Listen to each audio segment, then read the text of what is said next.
Patuloy na inaabangan ng maraming manonood at netizen ang magiging resulta ng isinasagawang pagrepaso ng MTRCB kaugnay ng mga reklamong inihain laban sa noontime program na It's Showtime.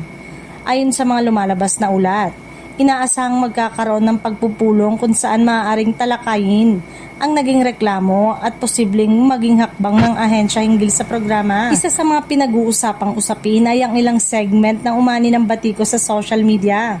Kabilang ang eksena ni na Vice Ganda at Ayon Perez na may kaugnayan sa Lugaw Skid.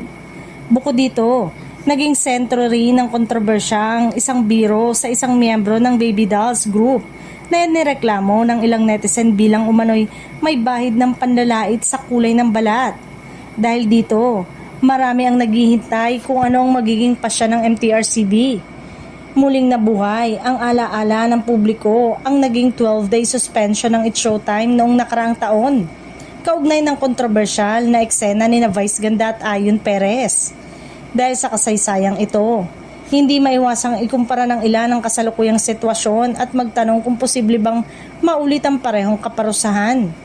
Sa kabila ng mga espekulasyon, wala pang opisyal na pahayag ang MTRCB tungkol sa magiging desisyon nito. Hanggat walang inilalabas na final na resolution, nananatiling haka-haka lamang ang mga usap-usapan tungkol sa posibleng suspension o iba pang parusa sa programa.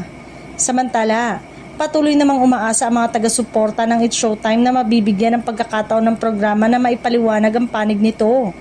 Marami rin ang nananawagan na hintay ng opisyal na anunsyo ng MTRCB upang maiwasan ang pagkalat ng maling impormasyon at mga hindi kumpirmadong balita. Sa ngayon, nakatutok ang publiko sa magiging susunod na hakbang ng MTRCB at ng It's Showtime, ano man ang maging resulta.